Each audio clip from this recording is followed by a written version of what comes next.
आज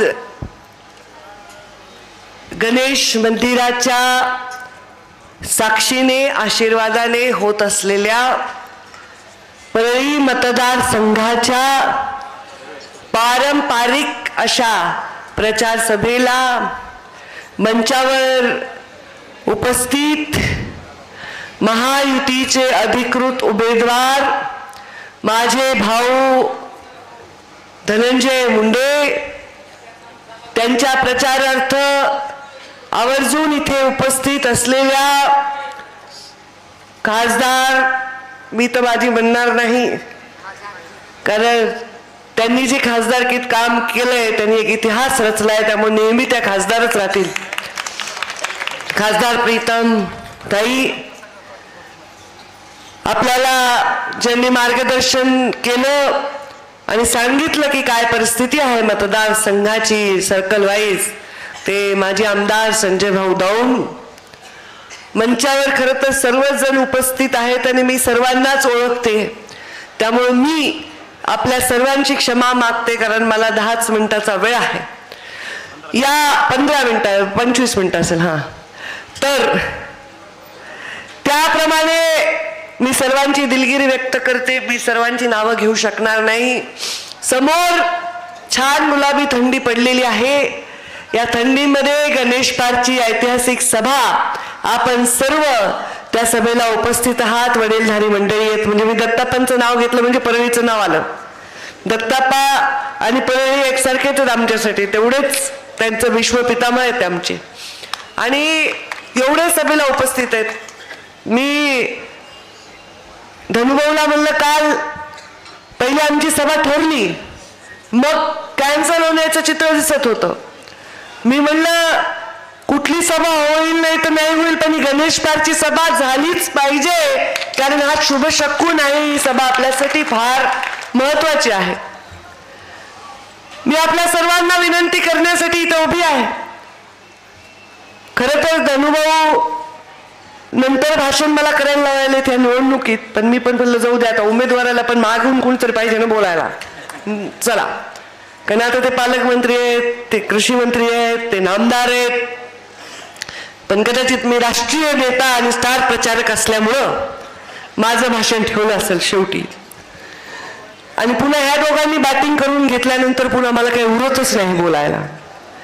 प्रीतमताई म्हणल्या 2 मिनिटाच्या मॅगीसारखं फास्ट भाषण करते. धनुभाऊ म्हणले आमच्यामध्ये एक जण 20-20 खेळते, कसोटी खेळते, एक वन डे खेळते. पण या स्टेजकडे बघून मला तर IPLचीच मॅच वाटायली भैया. IPL जेव्हापासून सुरू झालं, कोणत्या पक्षाचा कोणत्या टीमचा कोण खिलाडी सांगता येत नाही. सगळे खिलाडी मिळून एक टीम तयार होते. एक ऑस्ट्रेलियाचा, एक वेस्ट इंडिजचा, एक भाजप नाही भारताचा, असे सगळे मिळून IPL होते. त्यामुळे खिचडीच होती की आपण नेमकं कोणत्या प्लेअरचे. तसं IPLची मॅच चालू आहे. फक्त इथे खिचडी नाही, आपल्याला स्पष्टता आहे. जनसंघाच्या दिव्यापासून ते आज घड्याळीला मत मागण्यापर्यंतचा प्रवास तुमच्या सगळ्यांच्या डोळ्यासमोर आहे. काही वेगळं मी सांगणार नाही. अनेक लोकांची आठवणी आपल्याला आज येतील. आज नक्कीच मला सामंत काकांची आठवण आली. आज मला नक्कीच पन्नालालजी जैन यांची आठवण आली.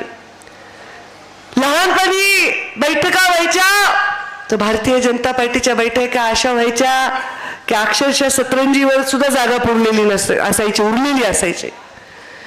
तेव्हापासून भारतीय जनता पार्टीला तळागाळात प्रत्येक समाजात नेण्यासाठी ज्यांनी खस्ता खाल्ल्या त्या मुंडे साहेबांची आठवण केल्याशिवाय कसं होईल. आज मुंडे साहेबांची आठवण मला तर येतेच, पण या राज्यामध्ये कुठेही सभा घेतली तर मुंडे साहेबांचं नाव 5, 6, 7 वेळा घेतल्याशिवाय भाषण पूर्ण होत नाही. आज तर मी बुलढाण्याला आकाश फुंडकरच्या सभेला गेले होते. तिथे हरियाणाचे मुख्यमंत्री आले होते त्या सभेला आणि मी त्यांना म्हणलं की तुम्ही हरियाणाने एक वेगळाच असा एक रेकॉर्ड केलेला आहे. हरियाणाचं सरकार येईल असं कुणाला वाटलं नव्हतं, पण तुम्ही हरियाणाने रेकॉर्ड करून सरकार आणलेलं आहे आणि तुमच्यामुळे आमच्यामध्ये एक आनंदाचं वातावरण तयार झालेलं आहे. या वैद्यनाथाच्या नगरीत मी खूप देवभक्त कधीच नव्हते, पण माहित नाही 2 वर्ष झाले. वय असते माणसाचं, वयामानाप्रमाणे सवयी वेगवेगळ्या आपल्याला असतात. मला आता देवपूजेची सवय लागली, काय चुकली नाही, चांगली सवय, काय वाईट आहे. मी देवपूजा केल्याशिवाय अन्नग्रहण करत नाही. मला ही सवय लावली मध्य प्रदेशनी. मध्य प्रदेशमध्ये मी जेव्हा पण शिवराजजी चव्हाणांबरोबर कार्यक्रम घ्यायचे तेव्हा ते म्हणायचे सगळेजण जय महाकाल जय महाकाल. मी म्हणलं आमच्या परळीत का कुणी जय वैद्यनाथ म्हणत नाही बरं? आम्ही का आमच्या ज्योतिर्लिंगाचा असा अभिमान बाळगून इथे बोलत नाही? म्हणून मी खूप आग्रह केला. सुधीर भाऊ मुनगंटीवार पण महादेवाचेच भक्त. सुधीर भाऊना म्हणलं सुधीर भाऊ आपण अशी एक स्कीम करू की प्रत्येक ज्योतिर्लिंगाला आपण 200, 150, 125 कोटीचं बजेट मंजूर करून टप्प्याटप्प्याने देऊन त्या भागाचा विकास करू. सुधीर भाऊंनी स्वतः ती स्कीम मंजूर केली. त्या स्कीमचं उद्घाटन देखील त्यांनी केलं, पण ती स्कीम पूर्ण करायला आपण मला संधी दिली नाही. 19ला आपण सांगितलं ताई थोडं तुम्ही घरी बसा, पण काम काय आणलं नाही.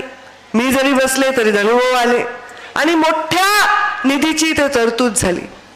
मी असा विचार करते, कोणताही धर्म असो, कोणतीही जात असो, कोणताही व्यवसाय असो, तो माणसाच्या जीवनाला उन्नती दिलेला पाहिजे.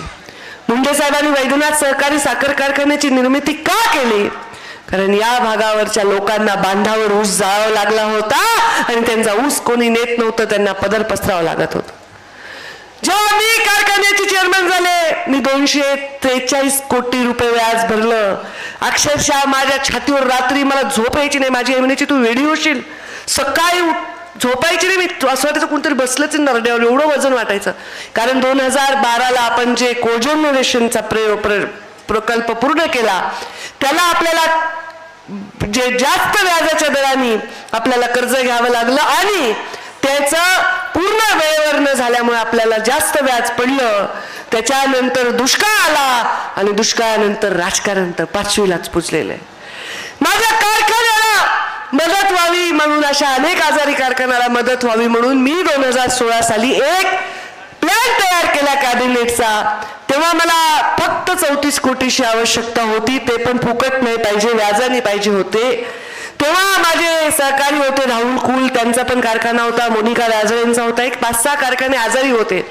त्याच्यामध्ये माझं राहून गेलं. नंतर 2, 3, 4 वेळा माझं राहून गेलं. आणि मग तुम्ही तर पाहिल्या बातम्या, कुठे जप्ती आली, काय आली. धनुभाऊ सांगत होते मार्केटमध्ये उठाव येईल, उन्नती येईल. वैद्यनाथ मंदिराचा जेव्हा जीर्णोद्धार नाही ते काय कॉरिडॉर होईल, त्या जीर्णोद्धारच म्हणले, कारण पुण्यश्लोक अहिल्यादेवींनी जीर्णोद्धार केलाय वैद्यनाथ मंदिराचा. आणि आम्ही तिथे जेव्हा एक कॉरिडॉर तयार होईल, धनुभाऊ म्हणलं ते बरोबर आहे. ते भैरवच मला सापडत नव्हता धनुभाऊ, की परळीचा भैरव कोण? कारण मी महाकालला बघितलं तिथे काल भैरव आहे. मी बऱ्याच लोकांना विचारलं, ट्रस्टीजना विचारलं, भैरवच कुणी सांगलं, किती आपलं ज्ञान आहे आपल्या शहराविषयी. कोणी म्हणलं काल भैरव, मग मला तिकडं ते गावात एका मंदिरात पाठवलं, मग ते बटू भैरव म्हणून कळलं. ते पण आता समाविष्ट करून ते झालं ना तर लोक इथे येतील, इथे लोक हॉटेल बांधतील, लोक इथे राहतील, जेवतील. त्यांना करमणुकीसाठी वरती मेरूवर आपण सगळी व्यवस्था केली आहे. स्क्रीन, लेझर शो, सगळं म्हणजे पूर्ण परळी म्हणजे असं दुमदुमून जाईल आणि या भागाच्या व्यवसायाला उठाव मिळेल. कारखाना बंद असल्यामुळे नाही म्हणलं तरी मार्केटवर परिणाम झाला होता. परवाच मी रोलरचं पूजन केलेलं आहे. आचारसंहिता असल्यामुळे, आधीच डिक्लेअर करते, आचारसंहिता असल्यामुळे आम्ही परवानगी मिळाली तर आधीच करू, पण नाही झालं तर 21 का काय तारीख सांगितली मीच विसरले, 21-25 काहीतरी त्यांनी मुहूर्त आहे. मी परत कन्फर्म करीन. त्या दिवशी मी मोळी टाकण्याचा कार्यक्रम करणार आहे. फक्त एक कारखाना आता माझ्या ताब्यात नाही, कारण जप्ती झाली, DRTची कारवाई झाली, बँकांची कारवाई झाली आणि मग पर्याय नव्हता माझ्या समोर. ते कारखान्यात सुद्धा बँकांबरोबर बसून कोणातरी चांगल्या हातात सोपवून चालवा म्हणलं. मला काही नको, गोपीनाथ गडाची सेवा होऊ द्या. या कारखान्यामुळे